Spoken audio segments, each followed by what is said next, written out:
میرے ہاتھوں میں دو کتابیں ہیں۔ ایک کتاب کا نام ہے موت کا منظر، جسے ایک ملا صاحب نے لکھا ہے۔ ایک کتاب کا نام ہے غنی کلیات، یعنی کلیات غنی۔ اس کتاب کو خان عبد الغنی خان نے لکھا ہے، اور خان عبد الغنی خان فخر افغان سرحدی گاندھی باچا خان یعنی خان عبد الغفار خان صاحب کے بڑے صاحبزادے تھے۔ اب ان دونوں کتابوں میں موت کے بارے میں کچھ مواد ہمیں نظر آتے ہیں، یعنی ملا صاحب نے موت کے بارے میں ہمیں کیا کہا ہے، اور غنی خان انہوں نے موت کے بارے میں کیا فرمایا۔ تو ایک کو کہا جاتا ہے عالم، یہ کتاب عالم نے لکھی ہے، اور ان کو کہا جاتا ہے عارف اور عاشق۔ یہ کتاب ایک عارف اور عاشق نے لکھی ہے۔ عارف، عاشق اور عالم میں کیا فرق ہے؟ تو آپ کو دونوں کی موت کے بارے میں جو ان کے اقوال ہیں جب وہ پڑھیں گے، اور ان کی جو تحریر ہے موت کے بارے میں وہ جب پڑھیں گے، تو آپ کو کس کی تحریر میں جان نظر آتی ہے، کس کی تحریر آپ کو خوش کرتی ہے، آپ کو اللہ کے قریب کرتی ہے، وہی کیا ہوگا؟ وہی عارف باللہ اور عاشق باللہ ہوگا۔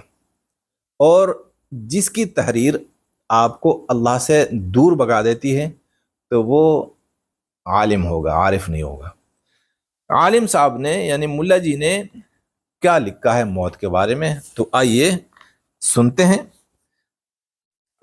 حضرت عائشہ رضی اللہ تعالی عنہ فرماتی ہے کہ جب حضور اقدس صلی اللہ علیہ وسلم کا وصال ہو رہا تھا، یعنی موت کا وقت تھا، تو پانی سے بھرا ہوا پیالہ حضور صلی اللہ علیہ وسلم کے قریب رکھا ہوا تھا۔ حضور اقدس صلی اللہ علیہ وسلم بار بار اپنے مبارک ہاتھ کو پیالے میں ڈالتے اور پھر منہ پر ملتے تھے اور فرماتے تھے، یا اللہ، نزع کی سختی پر میری مدد فرما۔ نزع کس کی ہے؟ سردار دو جہاں کی، اللہ کے محبوب کی نزع ہے، اور اللہ تعالیٰ اپنے محبوب کو اپنے پاس بلا رہے ہیں۔ کتنے شان سے بلا رہے ہوں گے، لیکن یہاں پر ہمیں کون سی منظر کشی دکھائی جا رہی ہے کہ اللہ کے نبی صلی اللہ علیہ وسلم پر سختی تھی۔ اس کے ساتھ ساتھ لکھا ہوا ہے کہ حضرت عمر فاروق رضی اللہ تعالیٰ عنہ نے حضرت کعب سے فرمایا، حضرت کعب سے دریافت کیا کہ موت کی کیفیت بیان کرو۔ انہوں نے عرض کیا کہ امیر المؤمنین، جس طرح ایک کانٹے دار ٹہنی کو آدمی کے اندر داخل کر دیا جائے، جس کے ساتھ بدن کا ہر جز لپٹ جائے، پھر ایک دم اسے کھینچ لیا جائے، اسی طرح جان کھینچی جاتی ہے۔ حضرت عمر فاروق رضی اللہ تعالیٰ عنہ انسانوں میں نبیوں کے بعد دوسرے نمبر پہ ہیں درجے میں، اور امیر المؤمنین ہیں۔ کس سے پوچھتے ہیں موت کی کیفیت؟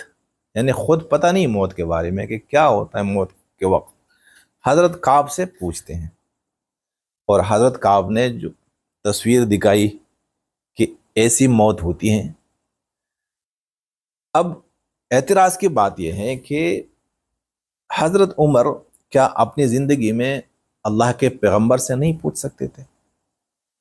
اور پھر حضرت عمر کو کیا ہوا کہ وہ موت کے بارے میں ایک ایسے شخص سے پوچھتے ہیں جو خود بھی مرے نہیں ہیں، ابھی زندہ ہیں، یعنی وہ خود اس تجربے سے نہیں گزرے، اس مشاہدے سے نہیں گزرے، لیکن پوچھتے ہیں ان سے، اور پھر وہ جو بتاتے ہیں تو حضرت عمر اس پر یقین بھی کر لیتے ہیں، اور ہم نے بھی یقین کرنا ہے کیونکہ مولوی صاحب نے لکھا ہے۔ اب یہ جو منظر کشی ہے موت کے بارے میں، اس سے کیا ہوتا ہے؟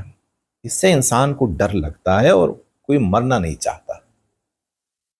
یہ ایک ملا یعنی عالم اس کی کتاب ہے۔ آئیے پھر عارف باللہ اور عاشق باللہ وہ موت کے بارے میں کیا لکھتے ہیں.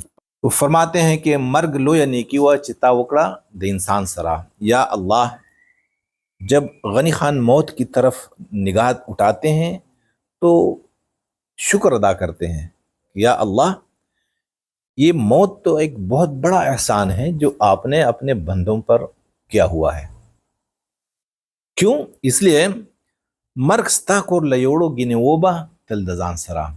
تو یہ تو موت ہے جو کہ انسان کو آپ کے در پہ پہنچا دیتی ہے، ورنہ یہ انسان اکیلا ہمیشہ کے لیے پڑا رہتا.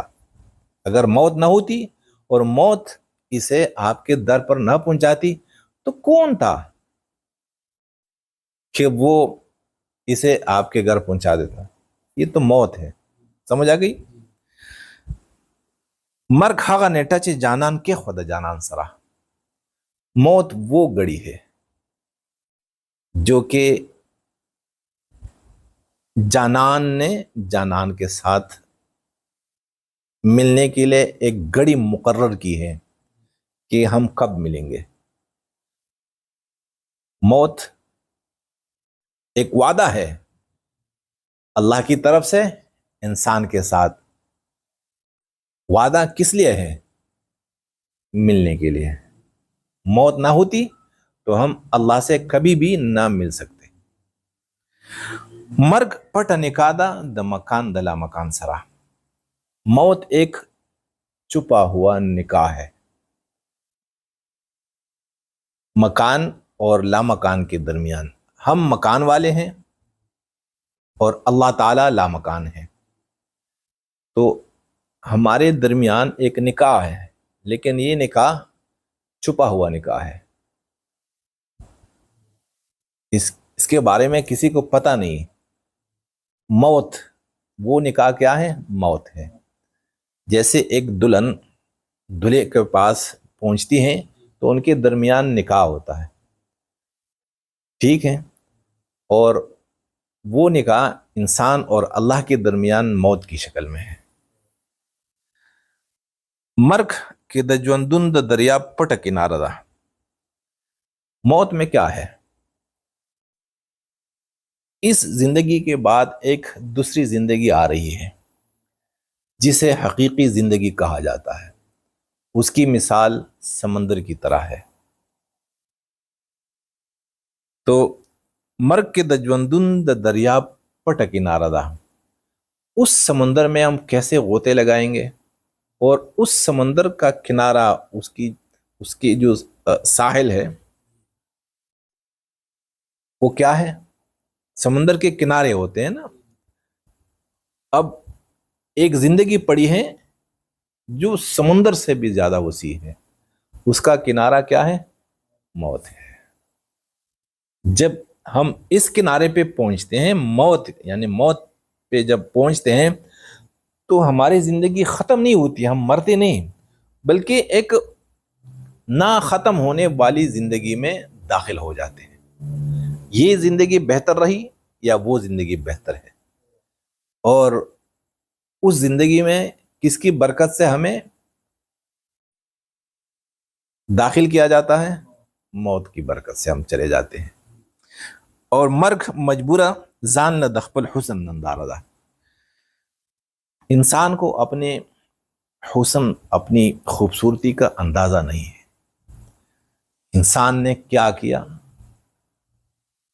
تو یہ موت کے بعد پتہ چلے گا. یار میں کتنا حسین تھا، اللہ نے مجھے کتنا حسن دیا، کتنی خوبصورتی سے مجھے نوازا. اور پھر وہ خوبصورتی دنیا میں دکھا دیتا ہے اور اللہ تعالیٰ آخرت میں پھر اس کی تصویر دکھا دیتے ہیں. تو دنیا میں آپ جتنے بھی اچھے کام کر رہے ہیں تو کیا ہے، کب وہ اچھے کام آپ کو نظر آئیں گے؟ موت کے بعد. تو یہ مختلف کتابیں اور مختلف نظریں، اس لیے میں عارفوں کو اور عاشقوں کو ترجیح دیتا ہوں مولویوں پہ. اس نے کیسے ڈرایا اور انہوں نے کیسے ہمیں اللہ کے قریب کیا. دونوں کی تحریریں آپ نے سنی اور آپ نے پڑھی. تو اب سننے والوں پر منحصر ہے کہ وہ انصاف کریں کہ کس کی تحریر نے انہیں اللہ کے ساتھ ملایا.